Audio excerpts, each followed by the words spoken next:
Bonjour à tous, aujourd'hui nous sommes jeudi 11 février et nous allons tester la Boombox Philips. C'est le modèle D8614, un appareil de 1982 qui déjà à l'époque offrait de sacrées performances au niveau du son mais aussi au niveau technicité.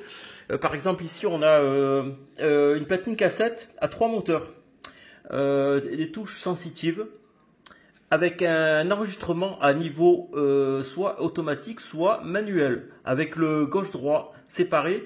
Ça, c'est pas courant. On avait aussi la position métal. Ça aussi, c'était pas courant. Donc ici, on a le bouton pour la mise en route, le général. Ici, c'est le pour tester les batteries lorsqu'il est alimenté par pile.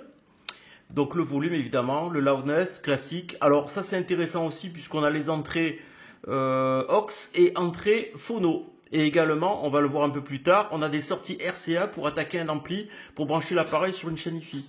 Ici, on a le potentiomètre de spatialisation du son. Ça marche super bien, voilà, ça donne un relief sonore pas mal. Les aigus, les graves, la balance, et puis la FM, on a aussi les ondes courtes ici, là, et les shortwaves. Ici, voilà. Donc avec du FM stéréo d'office, voilà.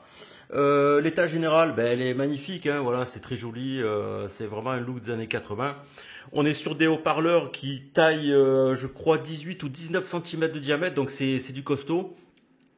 Il y a aussi des petits tweeters piezo ici, et ici on a les emplacements pour microphone stéréo, hein, de chaque côté, voilà. On a une prise jack 635, hein, comme ça se faisait à l'époque. Donc ceux qui ont des petits écouteurs, il faudra mettre un adaptateur. Donc on va faire un tour sur l'arrière de l'appareil. Donc ici, moi je suis branché en aux parce qu'on va essayer avec la tablette. Mais il y a le phono ici et il y a les sorties pour attaquer l'ampli. On peut même brancher ici une antenne extérieure. On débranche ici et vous branchez une antenne de toit ou une antenne filaire comme vous voulez. Il y a des entrées microphones et des sorties HP supplémentaires ici. Le bac à batterie, donc c'est simple, hein, voilà. Ce sont des grosses batteries type D. A priori, il y en a 6. Voilà. Je vais le remettre. Voilà. Voilà, c'est un appareil qui est entièrement restauré. Son antenne est d'origine. Elle est bien droite, elle n'est pas cassée. La poignée également. La poignée a été entièrement démontée et nettoyée dans les moindres recoins. Pareil dans toutes les fentes ici entre les différents modules, voilà, c'est tout propre, tous les boutons nettoyés, coton-tige, enfin vraiment travail méticuleux. La platine cassette a été également entièrement démontée pour changer tout le système d'engrenage, les deux courroies, un graissage de toute la mécanique. Enfin, il y a eu beaucoup de travail. Il y a eu en tout, il y a eu presque 3 heures de travail rien que pour la partie cassette. Et ensuite, tous les potentiomètres, les interrupteurs, tout ça, ça a été entièrement nettoyé. Le sélecteur, le rec play, pareil. Quelques soudures aussi ont été renforcées. Voilà, il a été longuement testé et là, il est vraiment tranquille pour chanter encore de nombreuses années. Donc, on va passer sur la mise en route. Voilà, donc là, on est en position radio.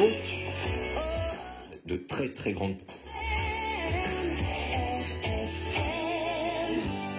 Voilà, donc il n'y a pas de crépitement, il n'y a rien, c'est propre, hein, évidemment.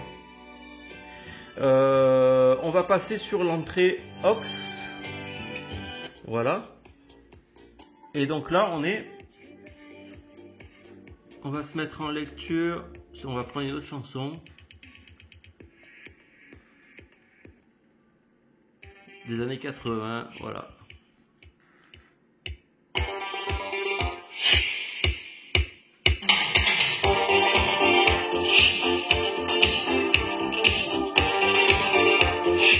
Voilà, c'est juste pour montrer que l'entrée auxiliaire fonctionne très très bien.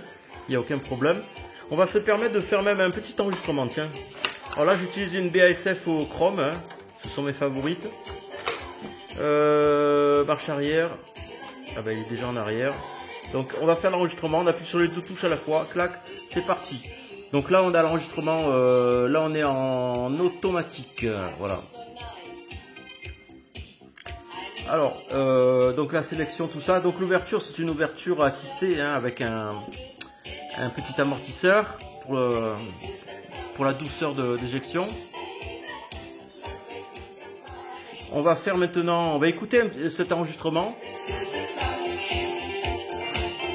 Je repasse en tape, arrière, lecture.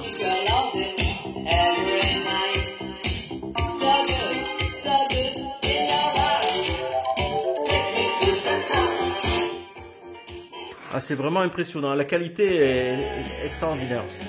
On va faire un enregistrement radio. Là, on peut le passer en manuel si on veut.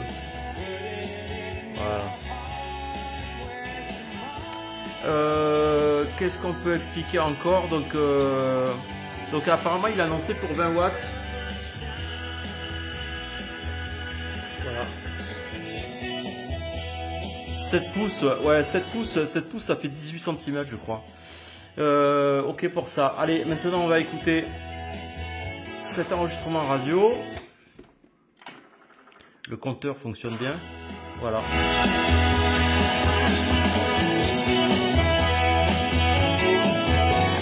Très bonne qualité d'enregistrement. Alors sur la cassette aussi, évidemment, cabestan, le galet presseur, tête de lecture, tête d'effacement, tout ça, c'est évidemment c'est tout nettoyé. L'intérieur du caisson également a été entièrement nettoyé. Et l'extérieur, ben, comme j'expliquais, hein, voilà, bien sûr, beaucoup de travail. Voilà, le compteur, j'ai remis à 0. Même le compteur, hein, il a été entièrement nettoyé. Il n'y a pas de poussière nulle part, rien, c'est nickel. Hein. Dans les boutons, les rainures, tout est ok. Donc voilà, on va faire un essai de la platine complète. Voilà, donc là on est en avance rapide. Ça avance bien. En retour. Voilà, le retour marche bien. Puis il y a l'arrivée automatique, hein, bien sûr. Évidemment.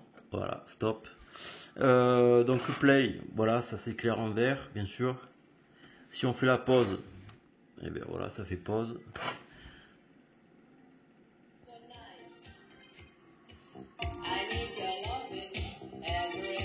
L'enregistrement, ben, on vient de le faire, pas de problème. L'ouverture assistée, voilà. À l'intérieur, c'est vraiment tout propre. Hein. Il n'y a rien à faire. Il n'y a rien à dire. Voilà pour ce qui est de ce boombox super sympa. J'adore. C'est vraiment un de ceux que j'ai gardé le plus longtemps. Je crois qu'il y en a un, j'ai gardé presque 10 ans. Voilà, donc c'est vraiment un super truc à garder vraiment en collector. Et voilà, je vous remercie pour cette vidéo et je vous dis à très bientôt. Merci de m'avoir suivi.